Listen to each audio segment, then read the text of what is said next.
Bu dünya bir imtihan meydanıdır. İnsan bu meydanda ya haqqı tanıyıb tapır, ya da tapmadan yolunu azır, həqiqətdən uzaqlaşır və yolunu itirən zümrəyə qatılır. Amma Uca Allah insanı heç zaman başsız qoymur. Heç zaman onu öz başına buraxmır.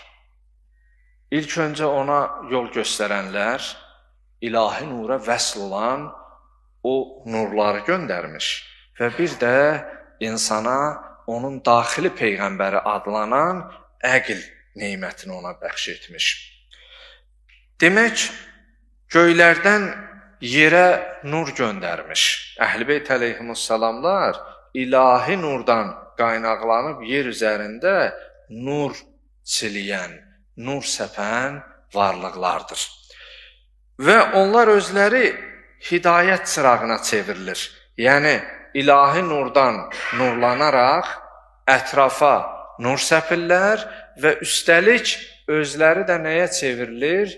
Hidayət çırağına. Yəni, gəmidə necə olanlar xilas olur, minməyənlər suda qərq olar. Məhz elə İmam Hüseyin əleyhissalamın haqqında da bu ifadə keçir ki, İnnəl Hüseynə misbahul huda və səfinətun nəcat. İmam Hüseyin əleyhissalam hidayət çırağı, İnnəl Hüseynə misbahul huda hidayət çırağıdır və həqiqət gəmisidir. Çıraqdan məqsəd burada necə yolunu azan o mayaqdan istifadə edir sahilə çıxmaq üçün. Və səfinətun nəcat və nicat gəmisidir. Yəni, elə gəmidə olmaq həmişə nicat tapmaq demək deyil. Yəni, orada bir bələdçi lazım, bir kapitan lazım, yola bələd olan lazım. O bələdçinin əsas iki şərti var.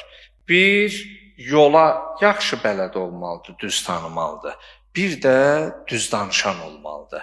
Əgər düz danışan olub yola bələd olmasa, mənzil başına çıxmaq olmaz. Əgər yolu tanıyıb yalancı ola, səni ayrı istiqamətə aparar, yenə də sən gedib həmin yerə çıxa bilməzsən.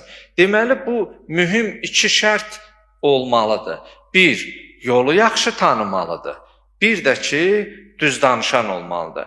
Əhl-i-Beyt imamları məhz o ilahi nurdan qaynaqlandığı üçün yola yaxşı bələddilər və onların düzlüyü barəsində də dost da, düşmən də onların elə düzlüyündən həmişə söz açıblar.